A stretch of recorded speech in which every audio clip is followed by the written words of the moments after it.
Assalamualaikum. Dalam video kali ini saya akan ngobrol sama Bang Egi ya, dengan Kang Egi.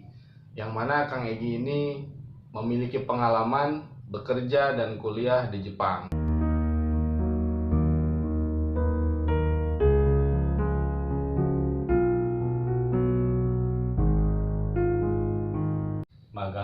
Magang 3 tahun ya, terus dilanjutkan dengan beasiswa kuliah ya.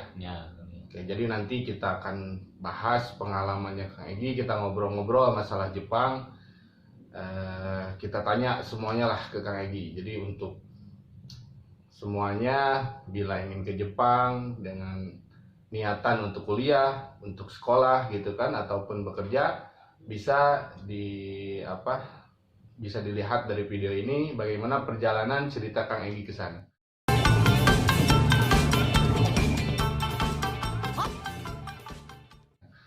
Oke, yang pertama Kang Egi, saya mau tanya, untuk belajar bahasa Jepang sendiri gimana waktu awal dulu?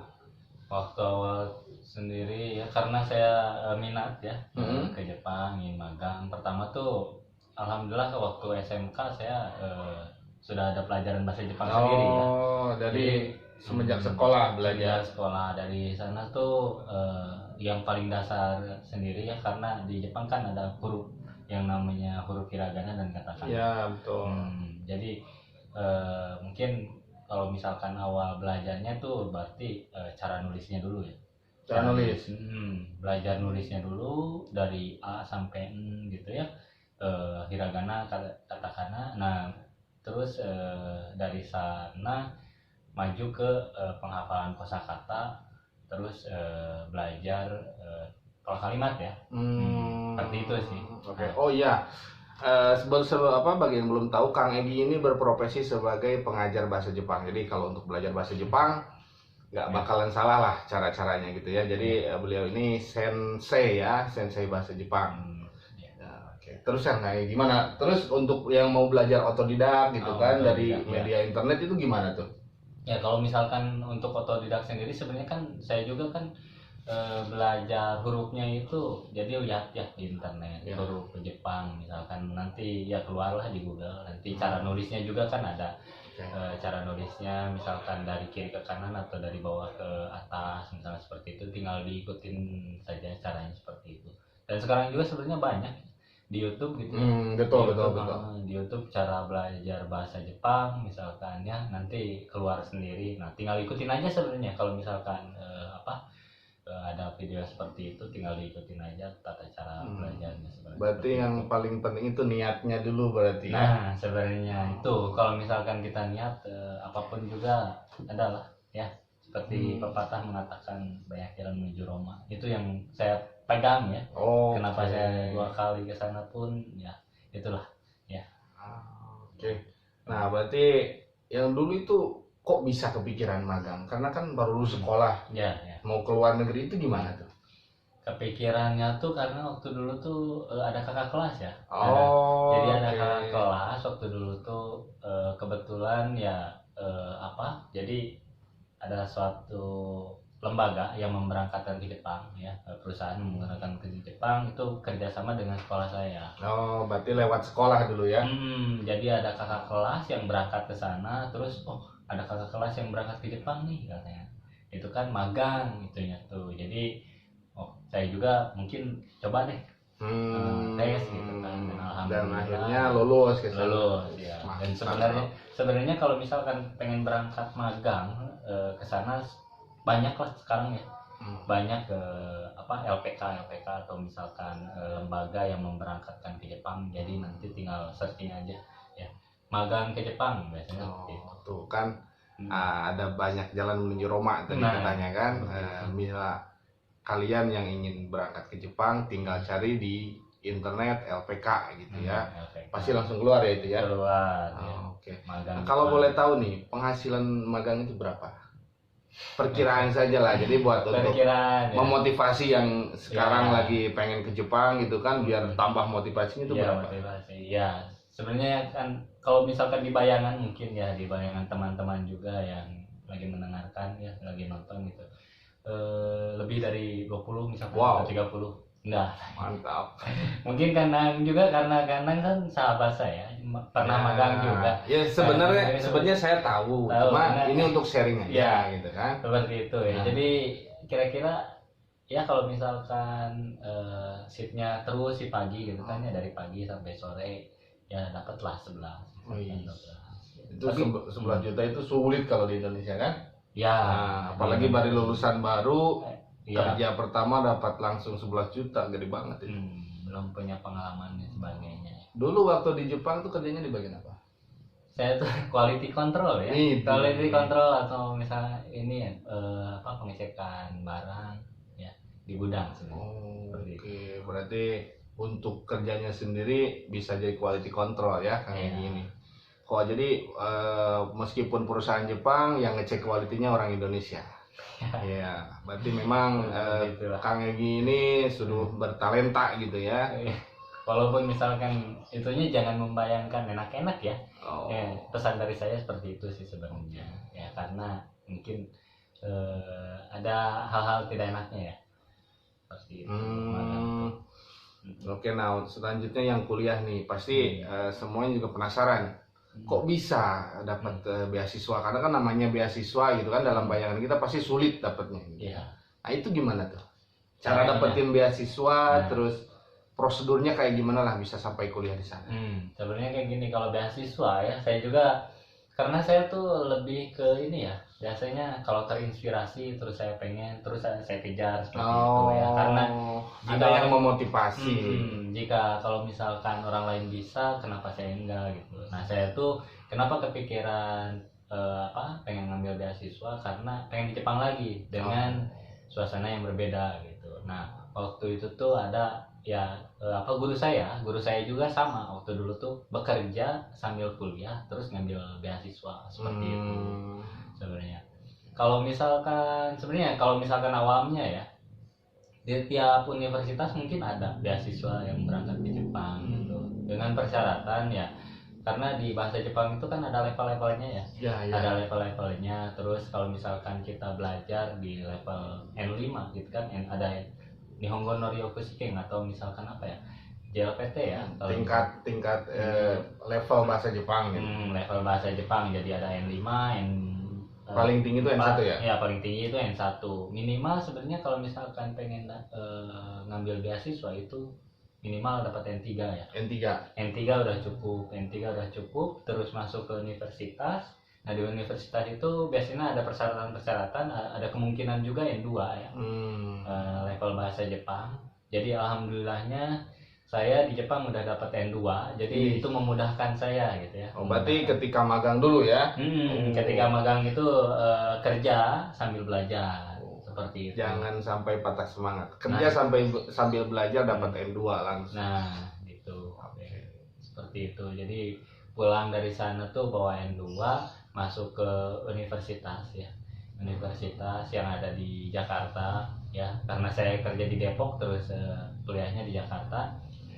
Terus di situ ada program beasiswa, jadi saya ikut ke sana terus mengikuti beberapa tes wawancara ya bersama dosen orang Jepang dan sebagainya gitu kan, memenuhi persyaratan baru alhamdulillah bisa berangkat seperti itu. Berarti tipsnya yang pertama itu ada motivasi ya, gitu kan. Yang saya tangkap itu ada motivasi. Yang kedua harus belajar tetap.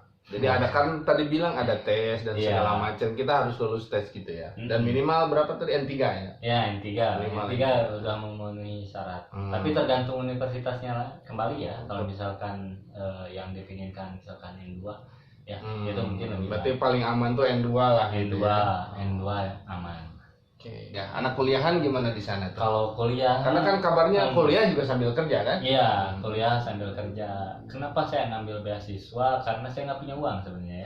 Pengen belajar pengen berangkat ke Jepang dengan suasana yang berbeda gitu ya. Pengen nyobain kalau misalkan kuliah bedanya kayak gimana kalau di Jepang, seperti itu. Jadi ngambil beasiswa dan alhamdulillah beasiswa itu saya tuh dapat beasiswa dibayarin ini uang kuliahnya. Uang kuliahnya. Jadi tinggal biaya makan ya. Biaya makan, biaya hidup ya. Biaya hidup. Berarti tempat tinggal di handle juga. biaya tinggal asrama Asrama. nggak bayar. Cuma waktu kemarin tuh ini biaya listrik sama air saja. Itu tahun berapa Kuliah tahun 2019 ya, 2019. Masih baru berarti. Iya, pulang kemarin Januari Oh. Januari 2021. Januari. Oke, berarti masih hangat lah. Masih Jadi hangat. ini pengalaman terupdate terbaru berarti di Jepang. Ya, seperti itulah bisa dikatakan. Nah, di sana tuh mungkin ya kalau magang kan tadi ditekankan nih pada kerja. Betul. Terus kalau misalkan kuliah itu ya ditekankan karena kuliah ya, berarti belajar. Di sana belajar bahasa Jepang juga, belajar tentang ya hukum ya, walaupun saya nggak terlalu ngerti. Belajar hukum berarti di Jepang. Belajar hukum sedikit-sedikit ya, mengerti lah sedikit tentang politik Jepang kan. Yang pelajaran sebenarnya pelajaran SMA ini ya, anak SMA Jepang biasanya pelajari di tempat kuliah seperti itu. Jadi nah kalau misalkan biaya sehari-hari gimana nih kayak seperti itu kan. Biaya sehari-harinya saya arubaito itu kerja paruh waktu ya. Kalau di Jepang itu udah biasa seperti itu ya. Jadi anak kuliahan atau misalkan anak SMK juga SMA gitu ya. Jadi sambil part time ya, sambil baito, sambil belajar seperti itu. Nah, kalau part time sendiri yaitu tergantung kita ya. Kita bisa nego sama kepala toko gitu. Jadi itu part time-nya berarti kita yang nyari sendiri. Ya, nyari sendiri. Jadi nyarinya sendiri ya. Berarti kita memang harus benar-benar pas kuliah itu bahasa Jepangnya jago lah ya. Karena nyari kerja itu kan pasti pakai bahasa Jepang kan ngomongnya kan. Pakai bahasa Jepang. Oke. Berarti harus dipersiapkan tuh kalau untuk yang kuliah ya. Kenapa persyaratan N3 tuh karena mungkin kalau N3 kan udah bisa ngomong ini ya. Iya, berarti benar-benar mandiri segala sendiri ya. Segala sendiri kalau udah kuliah. Kalau magang biasanya udah ada yang ngurusin ya. Ada yang ngurusin kalau misalkan pengen apa-apa. Tapi kalau misalkan kuliah kita nyari kerja juga sendiri seperti itu. Oke. Nah, sudah dapat poinnya ya. Jadi Kang Egi ini ingin meneruskan pendidikan di Jepang meskipun tadi dia bilang dari segi biaya tidak ada, makanya ngambil beasiswa ya. Itu jangan jadi alasan ekonomi tidak melanjutkan pendidikan. Seperti itu. Oke. Ya ini menyantai aja ya ngobrolnya Kang Egi ya. Iya. Oke, ngomong-ngomong Kang Egi waktu di sana punya ini enggak? Ya istilahnya teman ataupun siapa orang Jepang gitu kan karena lama juga kan di sana kan. Nah, itu untuk cara biar bisa berteman dengan orang Jepang tuh gimana? Karena susah kan? Kalau saya tuh sebenarnya pertama kan magang dulu ya. Kalau pada saat magang cara bertemannya kayak gini, ya ngobrol. Aisatsu ya. Aisatsu itu apa ya? Salam. Salam dulu di awal dari salam. Konnichiwa gitu kan, selamat siang, ohayo gozaimasu, selamat pagi dan sebagainya. Nanti lawan bicara kita jawab, nah dari sana kita tanya kabar. Ya, gimana itu dengan orang yang belum kenal berarti. Yang belum kenal dulu kan. Jadi kan kita cari temannya seperti itu. Ini taktik dari saya ya. Taktiknya kayak gini, kalau misalkan orang Jepang saya ditanya misalkan di olahraga suka apa? Suka main ini voli misalkan. Saya juga suka gitu. Suka tapi nggak bisa voli misalnya. Padahal sebenarnya enggak ya. Trik ya untuk melanjutkan melanjutkan percakapan. Ya nanti maaf Kang Egi potong, saya akan bikin video lagi tips dan trik mendekati atau cara untuk mengakrabkan diri dengan orang Jepang. Sanggup nggak Kang Egi? Boleh nggak? Boleh. Oke, itu nanti kita bikin video berbeda ya. Jadi agar para rekan-rekan yang masih ada di Jepang terus kesulitan komunikasi dengan orang Jepang, ingin menambah kolega ataupun menambah temen di Jepang gitu kan, nanti tipsnya akan dibagi sama Kang Egi. Seperti itu. Oke. Ya jadi seperti itu, mulai dari kesukaan ya, karena kan biasanya kalau ngobrol, kenapa kita bisa ngobrol jauh terus kita bisa ngobrol enak karena mempunyai kesukaan yang sama. Betul. Suka mancing misalkan, saya juga suka gitu kan. Padahal nggak suka gitu kan. Apalagi kalau misalkan yang hobinya sama, suka main bola misalkan, kalau kayak saya. Apalagi kalau ngobrol, ayo kita main bola bareng gitu kan. Ya. Bisa saja orang Jepangnya yang ngajak langsung atau bisa saja kita yang yang ngajak gitu Oh. ya. Ngajak boleh bareng gitu main. Boleh tuh, voli, bisa gitu. dipraktekkan tuh langsung ya. Ya sebenarnya ya trik ya gitu. Nah, betul. Disebut bohong juga ya juga. Ya, tapi kan bohong untuk apa? Iya, kita nambah ilmu kan. nambah ilmu gitu kan untuk belajar bahasa Nah, Jepang. itu bohongnya bukan negatif kok. Gitu. Bukan negatif. Untuk juga. mengakrabkan diri saja. Mm. Oke deh. Kelebihan ya.